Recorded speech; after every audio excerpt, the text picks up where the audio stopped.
Peace, peace, peace. What's going on? All good. We're all good here. Yeah. How are you, man? Let's start with how you're doing. I'm good. I'm good. I guess for the audience, I'll introduce myself. My name is Sabela Grimes. I have the pleasure and honor to sit with Brother Botis Seva. Yeah. I don't know what they call you on the block. I don't know what kind of nicknames come from that. Yo, Bo, Seva. I don't even know how they call you on the block. But such a beautiful name. Let's start there, yo. Speak your name, say your name into the ether, and then tell us what it means and what it means to you. Yeah. So my name's Botis Seva. I'm an artist from London. Botis is for me still a weird name that our mum gave me. It's not a weird name now. Now I obviously understand the beauty of the name. But still to this day, I asked my mum, what does it mean? She's like, I don't know. I just wanted to pick it because my brother's called Boss and I'm called Botis. So we kind of got this Boss and Botis kind of feel. But yeah, my name is obviously, for me, it means light and kind of just bringing peace. I kind of made my own kind of interpretation of the name. It's bringing peace and showing people another way within the light, I would say. Yeah, that's me. Yeah, Ashe. And you said your brother's name is Boss? Yeah, he got named Boss. It was my mum. It's just like she comes up with these names. She's like, I'm gonna name my first child Boss. He's my older brother. So there's 5 of us in the family, and yeah, my older brother's called Boss. Man, it's everyone always thinks I'm joking when I say his name's Boss, and I'm like, yeah, he's that's his name. You know, you can't run away from it. But you know, I think my mom was pretty confident. Boss, pretty confident. This is going to be the child, so yeah. So, are there any ways that the intention, the inscription behind your name, I feel like it's alive. So when people say your name and it registers that intention, of course, the life in that intention is very important. And are there any ways that it's present in what you do as an artist and in your creative practice? Yeah, it's weird saying that actually, because I think first starting with my name in school, the association of my name I feel like wasn't so great in terms of I wasn't always the best student in school. I was quite the naughty kid. That was me. So I think like my association of what people of what teachers thought my name was, it wasn't light. I think that I had to almost like recreate that after leaving school and after kind of experiencing kind of just life in general. And then through life experiences, you pick up and you're like, you feel more proud of your name. Because I think in school, like saying the word Botis, people were like, oh, that's a bit of a weird name. Like that doesn't make any sense. So I think the beautiful thing is about almost like reclaiming your identity and also reclaiming your name. It almost brings like quite a beautiful purpose. And now it stands in my work because I'm obviously reclaiming in terms of what I do and what I kind of stand for. Yeah, and I think it's weird you're also just starting with your name. I've never kind of thought about starting with my name, but now when I think about it, I feel how proud I am of what I do and also who I am as a person. So yeah, I would say it plays probably a big part. Because then I would ask you about your name. Like, where did your name come from? Which would be a lot to ask you. Yeah. I'll tell you real because we're here for you, but I appreciate that. My name is, my first name, a lot of people know me as D. Sabela Grimes, right? And the D is from my first name is Delvin. Okay. And my parents named me Delvin. Yeah. And it's so interesting. I would always have these moments where I love dolphins. Okay. And I happen to be sharing that with my mom. Yeah. And she was saying, that's funny because when we lived in Holland, people would always call you Dolphin. When I was like younger. And then the Sabela is actually Sabela Gumatonga, which is a name that I received when I lived in South Africa. Okay. And a lot of people think I changed my name, but I actually didn't change my name. I gained a name. And Sabela Gumatonga is, it's a rough translation of Sabela is like to respond to a call, and Gumatonga is the spirit of the ancestors. So the people that named me, the two beautiful people that gave me this name, really felt that,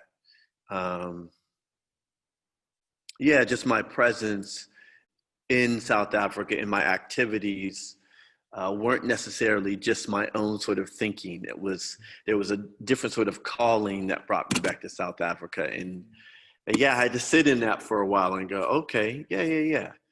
So the reason I don't use the Umatonga all the time is because people butcher it too much. So I Okay. just kind of frame the D in the Sabela. Oh, okay. um, yeah. I was just on a panel with some people recently, two sisters actually from South Africa, and on, the Zoom thing, and one sister kept saying, that's a real call. Your name is a real call to action. And Yeah. she said it a couple of times. It made me just rethink, how. And the reason I asked you is because name and nature for many of us are synonymous. And of course, I come from, as you do, a culture where naming Yeah. and being playful and inventive with names are Mm-hmm. really important. Mm-hmm. Yeah. Wow. And you said reclaiming. Yeah. Talk about that. What are you reclaiming in your work? Oh gosh. Hey, love this question. Um, it's weird. It's not even weird. It's not weird. I think reclaiming identity for me is important because it's been, for me, starting from the hip hop background and street dance culture. There was something that I felt like that was kind of getting taken away, especially when I kind of started, because I started in a small little youth club, which I used to kind of go to all the time. And I got kind of pressured. I remember I got pressured to kind of like study and like go to a contemporary dance school. And at the time, I was like, I don't want to. The reason I didn't want to do it because I didn't feel confident enough to go into a school. I just felt like me and the school system never kind of really worked in terms of the ideas and the philosophy behind being kind of stuck in school. So I said, okay, no, I want to find just another way and another route to be able to find my language, which was obviously using hip hop as the culture and just kind of experimenting and playing. And then through that journey, I went to like a lot of just contemporary classes. I said I'm just going to go to a lot of contemporary classes. Go to ballet class. I went to a few ballet classes where I was really rubbish. Like I'm not great at ballet, but I think I went there to kind of understand what it was. And then through all of these things, it's almost like I felt like I was, and then up until now, in terms of building my language and my ideas, it's been, I felt like I found it in my own way rather than being told I've had to go to something or I have to do this. So in terms of reclaiming, I think it's about, reclaiming identity in terms of like knowing that I've started somewhere very small, but I've kind of built this momentum up, and it has taken a long time, and I've still got a long way to go, but also just influencing a lot of the other younger generations, because sometimes they look and they're like, oh, I have to do this, I have to go there, and everyone wants me to do this, and it's just like finding the true love of what you love is for me super important, and not letting someone else tell you, okay, this is what you have to do now. And I think it happens a lot, especially in London. I think it happens a lot with a lot of performers and dance artists. They're just like, they don't know what to do because everyone's pumping you with so much ideas of what they think you should be doing, and it takes such a long time to understand that what you should be doing. Obviously, it sounds cheesy for a lot of people, but it's inside you, and it takes a long time to just look inside and be like, this is what I truly am called to do.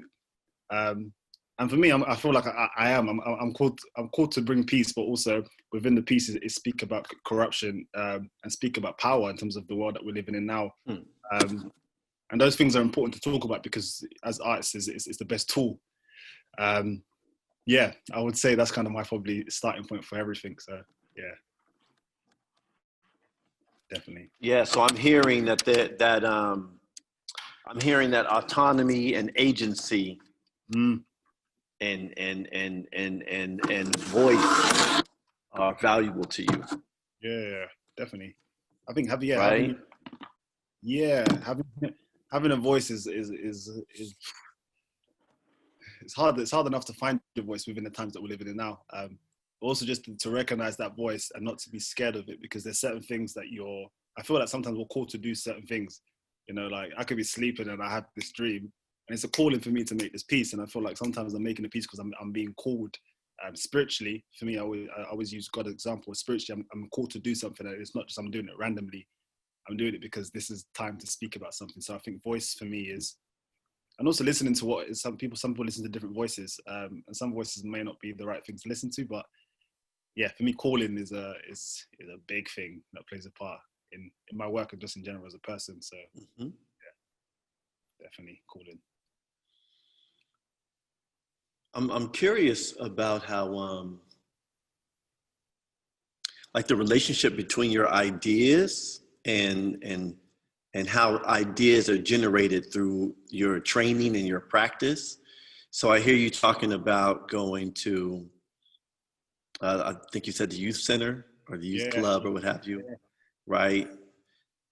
In your more street dance vernacular sort of practice, and then you have that training and that information and those deposits into your movement bank, so to speak. And then you move into the studios.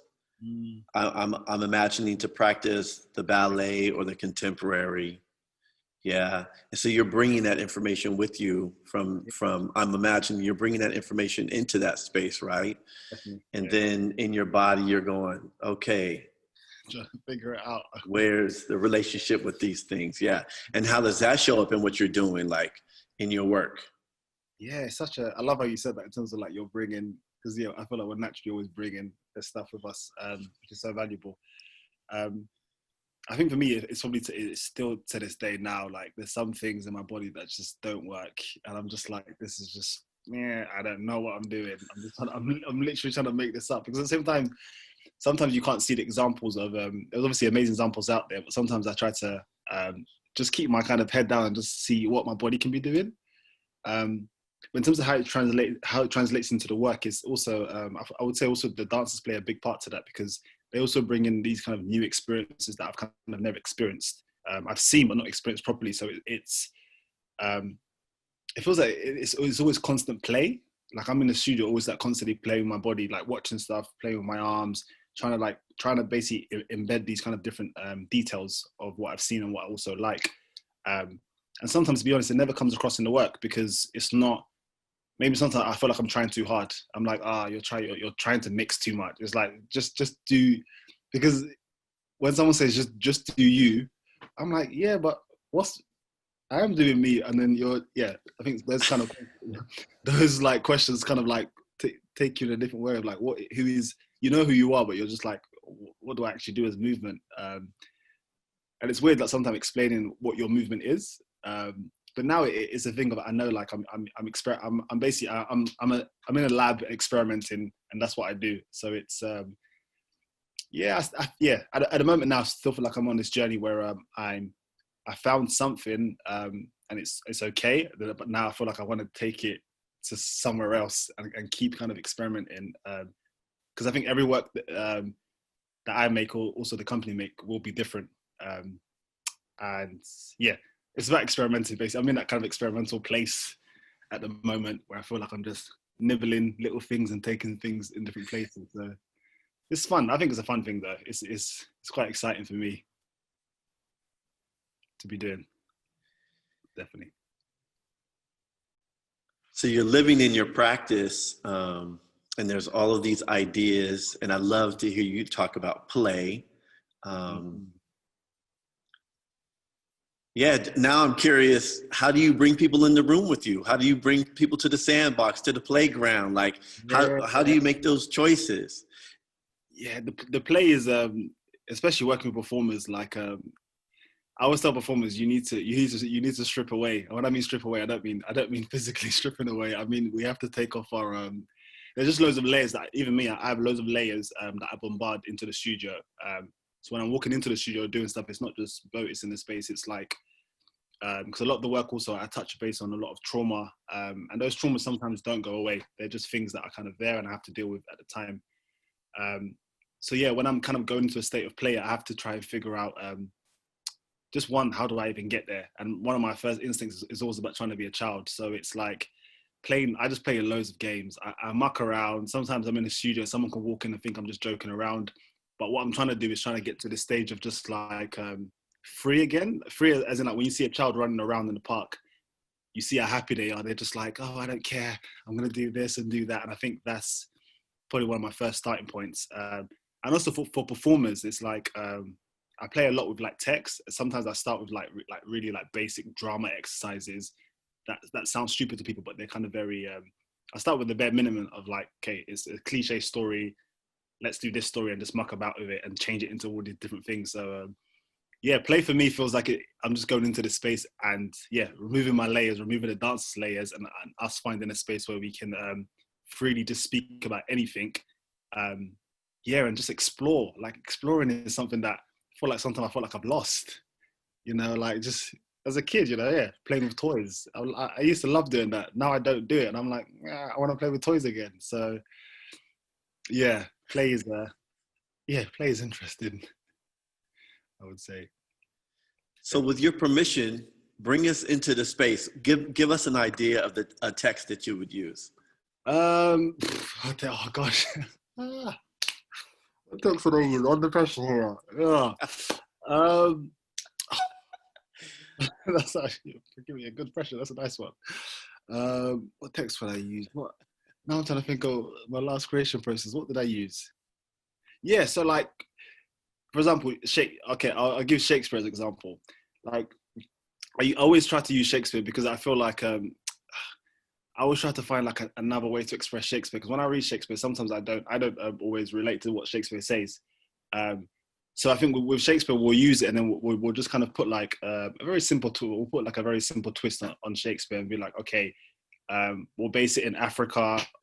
We'll use, because some of the company dancers speak other language. So I'm from Congo, and I speak Lingala.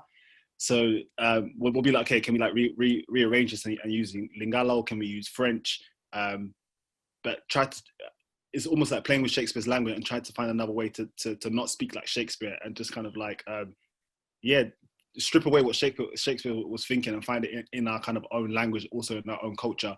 I'm using someone good as Shakespeare because it's like, everyone sees him as like, oh, this God. And I'm just like, okay, can we not find another way to play with Shakespeare? So that'll probably be my kind of first basic task. And then from that task, you can find so many things. Like you find that the language changes, how people speak about certain things, how people react, how people move. And then all of it just started with Shakespeare, but then it turns into like, a different African play that has nothing to do with Shakespeare, influenced by Shakespeare, but it becomes traditionally this new African way that we're trying to look into, which I love. I think there's something beautiful about really breaking the barrier of how we've seen people, and also when they're kind of seen as like these elites. And I think it's quite nice about breaking those molds of old traditional ways and finding kind of a new way that we can explore. So yeah, that would be like a good little challenge for my dancers and also for myself, I would say. Yeah, I mean, of course, I'm feeling you on the Shakespeare thing because of the work I had a chance to do with Rennie Harris Peer Movement and Roman Jules. Yeah. So I feel you 1,000%. So shout out to everybody. Let's go. Botis Seva is about to reset a Shakespearean work in the Congo. Let's go. Get your money bags out. Finance that work. Stop playing. What are we doing right now? I love it. That actually might be my next show. This is where it started, you know. It might actually be my next show. I'm ready. Endorsed by Sabela Grimes, Rennie Harris Peer Movement member. Let's go. So yeah, there's so much, right? So much in that. One is a different sort of reclamation is happening, right? If we look at, so Shakespeare is presented to us as this sort of sacred cow, right? Yeah.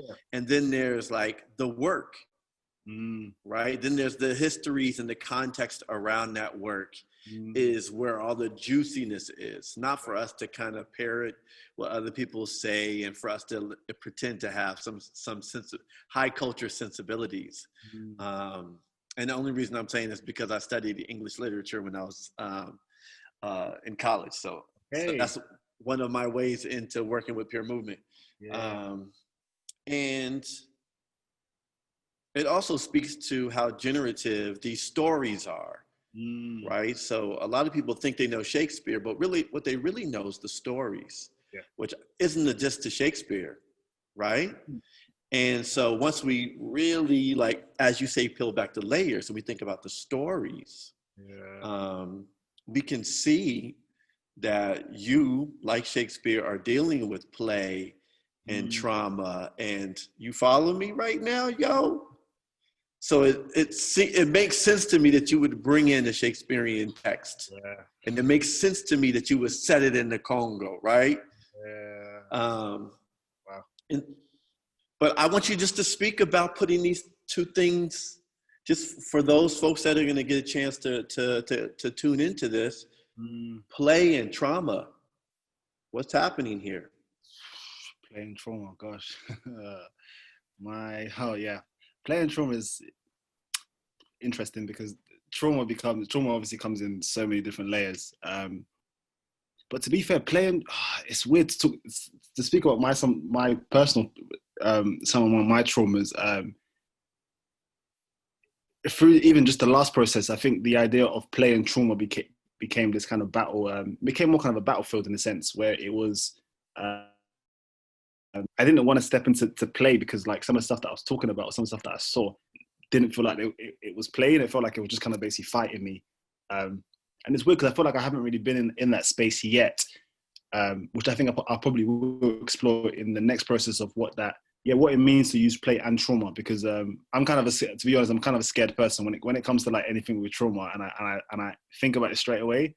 And when I'm making a piece about it, I literally I turn into this kind of like, no, I can't go into this dark place again. And it happened in the last show. I remember one of the dancers was doing something. I told him to do like an action. I said, okay, this is like the scene and this is how I remember it. And I remember just turning around and just like tears just dropped down my eyes. I was literally just there crying my eyes out because I couldn't take the idea of what I was seeing. But then it's interesting when you talk about play because there is also still a sense of real play there because I'm still gambling with the idea that this will make me emotional, but I still kind of want to tease, like tread on water and kind of tease this kind of ideas. So it's maybe that is also still an element kind of play a little bit where it's, it can be like frustrating for you, it can be like angry for you, but you still want to play on the idea that you want to see what you saw when I was probably 4 years old. So yeah, I feel like there's a weird, for me it's a weird balance, and I think I'm gonna find it in so many different ways. Maybe I haven't yet found it yet, to be honest. And I think it's for me, it's okay at the moment not to say I found it, but I'm okay to kind of let wait and see what happens with that. Basically, yeah, bit of a one. Yeah. Yeah. So let's circle back then. Mm-hmm. Let's circle back. Who do you bring in the room with you to create? Yeah. So if you're in the dealing room with what you, yeah. Yeah, so in the room, normally is always I work with 7 dancers. For most of the pieces I've worked on, I always kind of have those 7 dancers in the studio. And like I work closely with composer Torben. He's called Torben Lars. I work with him closely in terms of producing music, coming up with ideas, and also with Lee, who's the creative producer of the company. Yeah, we're a very small company, especially with the 7 performers. I work with them closely in terms of their personal relationship and also the relationship that they have in the studio. And those are the people that I'm always having in the studio, just because I feel like they can speak about ideas, they can express ideas, but they also understand basically the movement concept of some of the work. So it's, yeah, my starting point with them is I don't always bring the dancers in. Sometimes it's just probably me in the studio by myself for a couple of weeks, and then I kind of call the guys, come on, see what I've been kind of working on and see these mad little worlds that I'm trying to create. And then they obviously have their response as well if they feel some things or they don't feel it. And I think the idea of honesty in the studio is great when a dancer says, but this is a bit too much, or I've seen this before, or someone else has done it. Like, you love those things because you're just like, great, someone's telling you the real truth. I always get that. Like, the dancer will be like, this has been done. It's been done 10 years ago. And I'm like, oh, I want to try. So yeah, it's normally dancers in the studio giving me a bit of a good headache, which I love. That's funny that we would you would say that that's been done, and then prior, a couple of minutes ago, we were talking about Shakespeare, which has been done and done and done, right? So what then? You all are having these sort of conversations. What endures? What rises to the surface? And what in a way that you feel is in alignment with your vision and allows you to be authentic.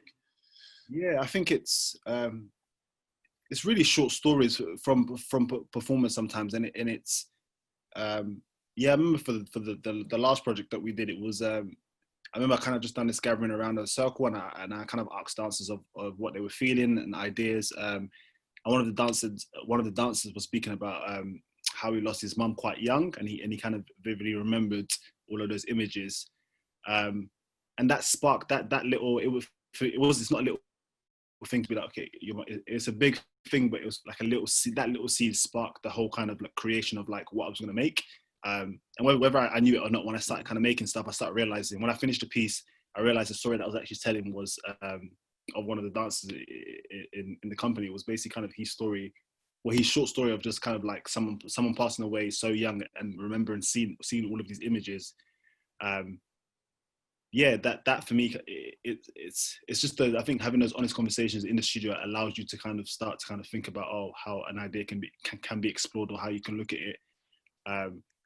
And then from then it just kind of goes, we go on this kind of like tunnel like way of like finding new languages and new ways. And in order for new language to arise, it takes a lot of, during my process, it takes just a lot of improvisation. I feel like improvisation has been such a big key in, I can spend 2 weeks in the studio just moving. And for some people it might be like, oh, you're just moving too much. And I'm like, no, I need to like keep moving until something comes out. And I'm almost sometimes I'm waiting on myself. I'm like, Botis, come out. I always say to dancers, come out. When is that side of you going to come out? Sometimes it might take 2 weeks, and you get to the end of the week and you find 5 minutes of material, and that 5-minute material becomes the language or the body, or like I say, the body of what the work could be. So it's it's just in this interesting play of just like continually pushing your body, even when you get to like because most of the time when the dancers, I realize the time that the dancers get the material is when they're the most tired. So when they're the most tired, then they're kind of just hanging around. They're hanging around on the side of the studio, and they're kind of doing these weird things. And I watch the video. When I'm watching the video, I always watch them on the side, and I realize that that's the spark. I always see the spark of the moments when they're just relaxed, because they're like relaxed and they're doing all of these weird things or whatever. And that's what, in the studio, that's what basically happens. And that's the most beautiful thing that I love is seeing 10 seconds of material become, 20 minutes, which is such a beautiful experience that I love that. Yeah, I love hearing the love. As you're like recalling this process, right? So I hear you talking about language development, right? And I feel like from what I've seen in your work, there's these things that are happening. You're developing these languages and you're building worlds, right? You're drawing from other worlds to then build the worlds and develop a language through just making sounds. The improvisation for hours is just like sounding, right? And then working with other people is about how the language becomes a system for communication, right? And we're talking about not just verbal, we're talking about corporeal as well. And then that language has these worlds to circulate in, right? So if you were to pick one of your pieces, talk about the process of the language development and the world building. Oh wow, that's really great. I love that question. Language and world building. Yes, I'll speak about the piece actually that was meant to come to the Joyce. I might start with that piece actually, which is a good starting point. The piece was called Black Dog, and just starting with the quick inspiration of the work. It originally came from in 2000 and wait, 17, 18, 19? Yeah, 2017, my son was born, which changed my life completely. I was like, oh my gosh, I've got a son. How do I deal with all this stuff? And it's weird, like from having my son into kind of starting the development of the piece, what I realized during 2017, I started the piece in 2018. I realized basically that whole year of having my son was the world being built in order for me to even get into the studio to start this kind of process. And what wasn't realizing was that everything I was experiencing, I was kind of writing down. So I kind of by the time I got 2018, I'm reading this kind of like long thing of ideas and concepts, which kind of infiltrated into kind of the work.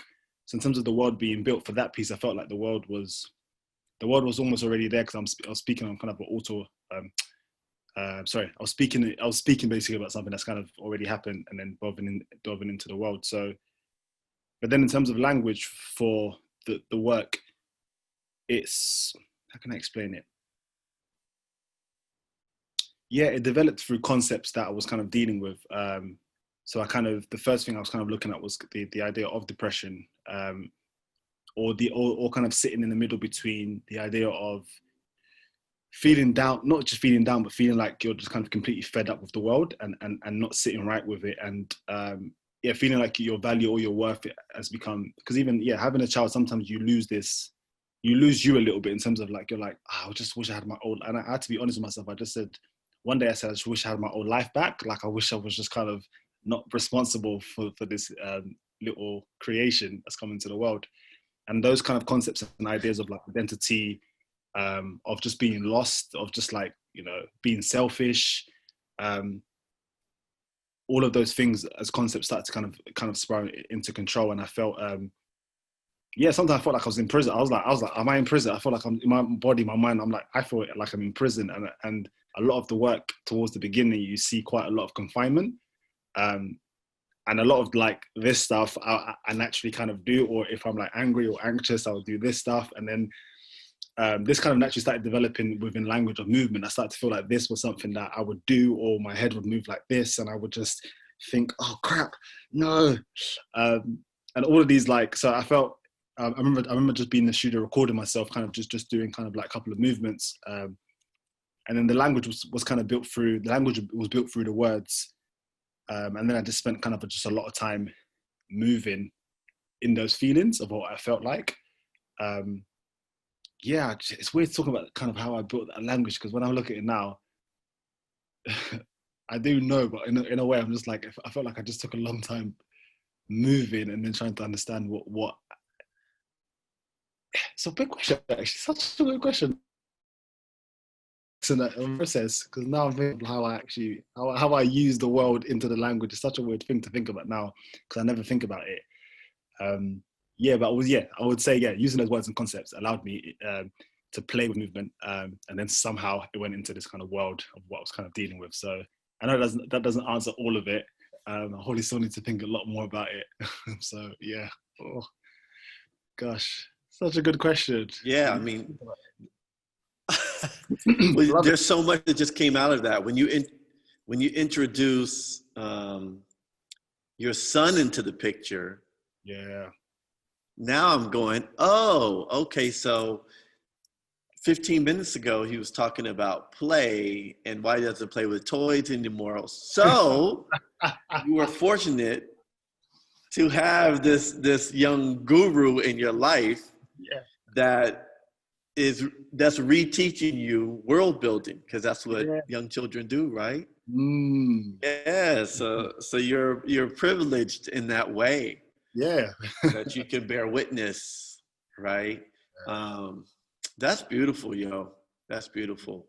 It's how do you transpose all of those things onto the stage? Like, how do you bring what's happening at home, what's happening here and here, right? The struggle. I have children as well. And I remember my first one, I was like, how did this happen? What, wait a minute, right? And it's so interesting because Aaron and shout out to Aaron and the Joyce, And shout out to Nicole Clay Moon, who were like some of the agents to put this together, because there are so many similarities in what we do, right? And I'm hearing a lot, even though you're not explicitly saying my earlier work, like a piece like Sankofa, my eldest son is in that, Wow. right? So how do I make sense of it? I put them in the work. And in most of since I do the music, I remember recording with my daughter, and I would go, shh, shh, shh, daddy's trying to record, right? And that never worked. And so she just would end up in the track, right? um, and so even though you're not explicitly saying this, but what I'm also hearing is like there's a certain, there's a wrestling match, a grappling, a reckoning when it comes to just, notions of manhood. Yeah.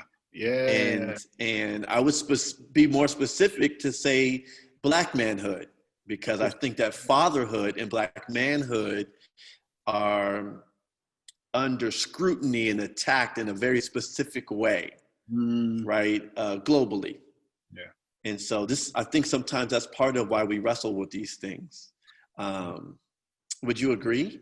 Yeah, I totally agree with you. Like it's, yeah, because even I think one of the guilty things was of having a child. And yeah, it was the thing of, I think the first instant thing I thought about was my dad. And to be honest, like him not being around was a big.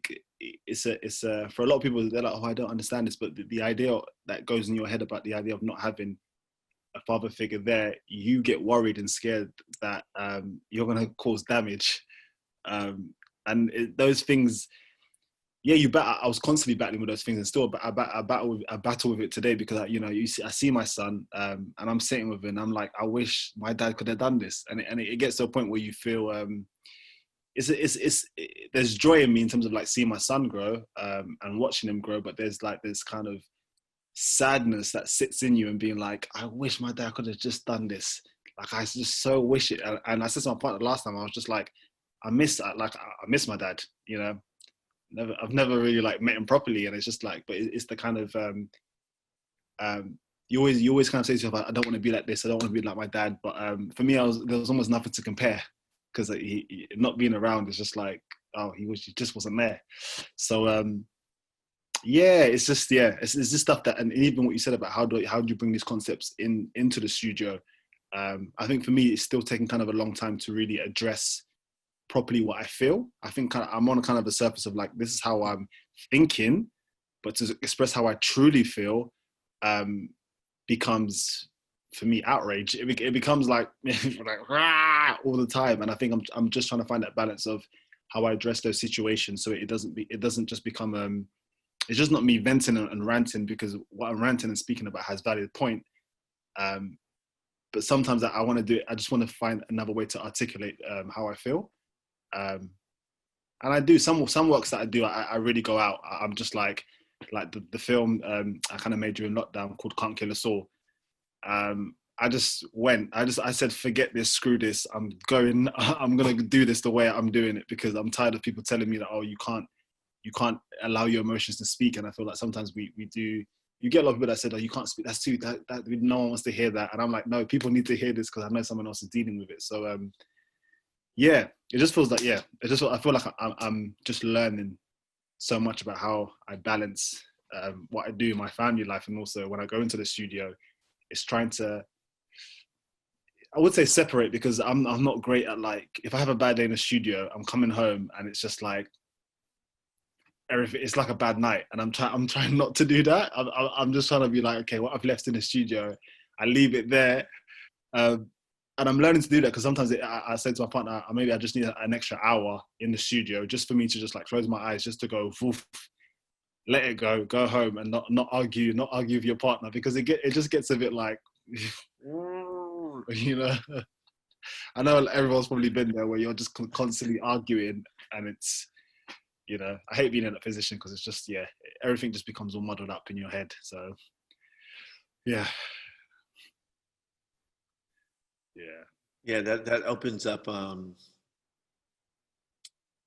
Yeah, it opens up a lot of different conversations around emotions, our Yeah. emotional body, like how we choreograph with the emotional body, and Wow. then just sometimes the challenges with, you know, in Black vernacular, aka hip hop, aka street dance, aka, right, Mm. you leave it all on the floor, like Yeah. the space is open for you to be emotional and to be in your feelings and to, right, and then sometimes it has to be tempered to bring it to the concert stage. At least some people believe that, right, or Mm. are led to believe that. And it sounds like there's been a little bit of a tension in at least your creative practice around what can you express with these expressive forms. What's Yeah. too much, what's too little, Yeah. Mm. you know, and how do you push back against that? Like, how does it show up in the bodies? Not Yeah. even verbally. How would you say it shows up in the movement? Good question. How did it show up in the movement? Um, it's weird to say. Sometimes it feels like less practice in a way, which is less practice. And sometimes, and I'll speak about Conquer or the film. It's like towards the end, I'm moving, but I came to a point of like there was this kind of idea. I was like, okay, should I choreograph this thing?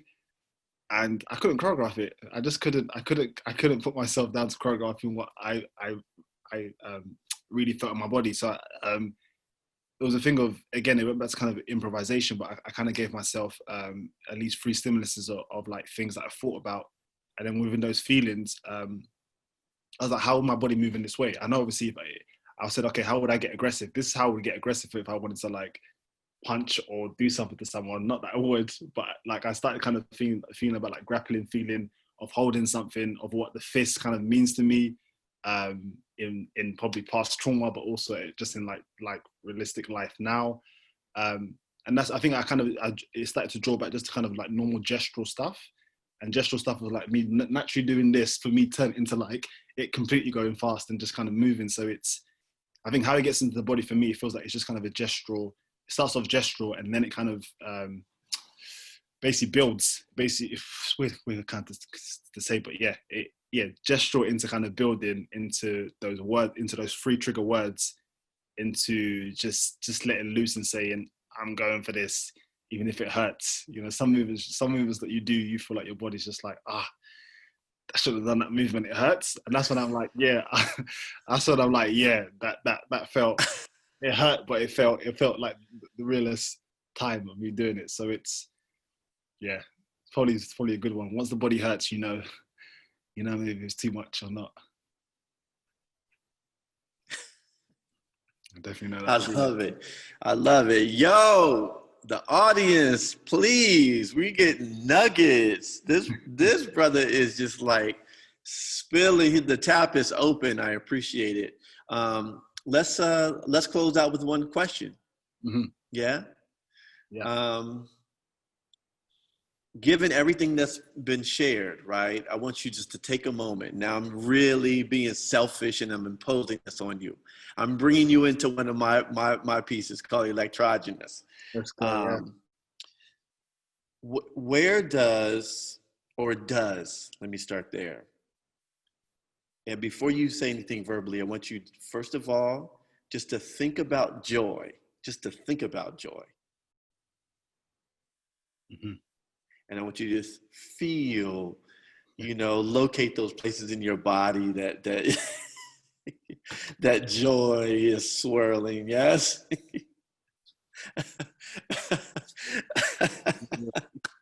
The joys. and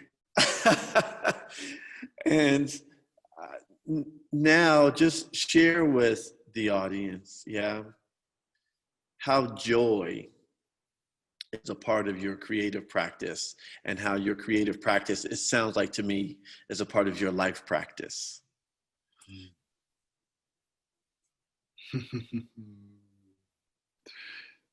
It's weird you say that because I was speaking about joy today. I literally started with I started speaking about a new idea today to my partner. I'm like, oh yeah, I want to explore joy. So it's kind of beautiful that you said this. Yeah, joy in my practice. For me, it comes from a place of actually, one thing to start with joy is actually just being able to be a dancer, and doing this was something that I probably never thought I'd be doing. And even just almost like being on these like Zoom calls, for me, for some people, they're like, oh, I don't understand the joy in this, but I think the joy is realizing that where I've probably started, like from kind of a small youth club into kind of doing what I do now, and seeing kind of a journey happen and performing in these places and traveling, has brought like a spiritual joy in terms of like being able to like traveling the world to share your work is a big experience, which I've took for granted, but now kind of appreciating that. But also even I was speaking today about the idea of age. Like my brother just turned 30 2 months ago, and the joy in that is you're seeing I've seen my brother turn 30, and it's like most times now you're not even seeing young people to get to the age of 15 or 14. And I think these kind of idea of celebrating our ages of even if we get to 17 or we get to 18 or we even get to 14 is a big, massive blessing, a big, massive joy. But I think how it comes into practice is the idea of bringing a group of people together who can just kind of connect, they can feel, they can spiritually connect, and they can just kind of bring joy to other people and also peace to other people. And that's what I'm kind of all about with the company. But yeah, joy is in my heart. Like it's like, you know, the one thing I go listen to for joy is gospel music. I'm just like, I sit there, listen to gospel music and just cry my tears out with joy and understand how blessed I feel to just live and breathe, especially during COVID as well. We don't realize like how much has been taken away, but at the same time, it's like just breathing and waking up every day. For some people take it for advantage, but for me, I'm just like, wow, I'm here, I'm present, like, let's go. And I think all of these thoughts and feelings come into my work. And yeah, the big joy at the moment is my son. My son and my family, just like watching him speak and say things that are funny. It's so beautiful. It's so beautiful seeing the little ones trying to speak and trying to do things for the same time, trying to do things for a new the first time ever. I mean, sorry. Yeah, he brings me light, man. There's so much light in him as a person. So yeah, I would say that's my joy. My joy is getting up every day, doing what I do, and spreading love, I would say. It's my big joy. Say word. Wow. I just want to just say thank you. We're circling back back around to light. Yes. I feel like that's how we started talking about light. You obviously are a light worker. So I am grateful to be, just to be in this moment with you. You know, this is very real. Like our bodies are real in this moment. And even though we're doing this virtually, and so I give thanks to the Joyce Theater, I give thanks to Aaron Maddox, and I really give thanks to you, my brother, for showing up and showing out, know, and shining on them. I appreciate you. Appreciate you too, man. Yeah. Man. We really appreciate this. Beautiful. Hopefully we can wait. Hopefully thank you. Big ups to Lee too. Yes. Hopefully we can actually meet in person. Yeah, big ups to Lee. One day. Be good. Yeah, let's make that happen. You know, no one wants to let Americans in. So we can't go nowhere. You know, these border issues have flipped on us. Have they got that bad? Gosh, I thought is no one coming into the country? Can no one come in? No, I'm talking about us getting out. Oh, you getting out? Gosh. Yeah, like, you know, some places you know, American shows up and they're like, nah, son. Oh yeah. Oh, go back. No, I'm just messing with you. Yeah. But I have had friends that have tried to travel certain places and they were like, nah. Yeah. I'm not letting you in right now. It's interesting. Yeah. Well, we'll come visit. Yeah. We'll hopefully come over and visit, man. Yeah, I'm super excited about you coming to New York. And hopefully Aaron doesn't get new on me. Hopefully I get an invitation to come and see the show, because I know it's going to be sold out. So even if I need to be in the janitor's closet or in the wings, Aaron, where is Aaron? Come on back, Aaron. Don't even trip. Am I in there somewhere? Oh, I hid my, there I go. Yeah, we see. Oh man, I cannot wait. I was just gonna say to both of you that what I am going to apologize in advance, but when I meet both of you in person, we are going to engage in a uncomfortably long hug. I have so much joy and just like deep appreciation for both of you through this process, and for Lee, of course, and Nicole as well. But you both, I'm just gonna squeeze you very hard. I threaten this in advance. Thank you both. This is really amazing. And I cannot wait for you both to be in New York watching this show happen. Amazing. Sabela, we will make this happen.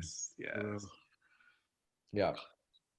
All right. Sounds Well, good. go. I appreciate both of you all. Thank you very much. Your joy and your families and everything. We will do this. Amazing. Yeah. Thank you both. Sounds good. Peace, y'all. Take care, man.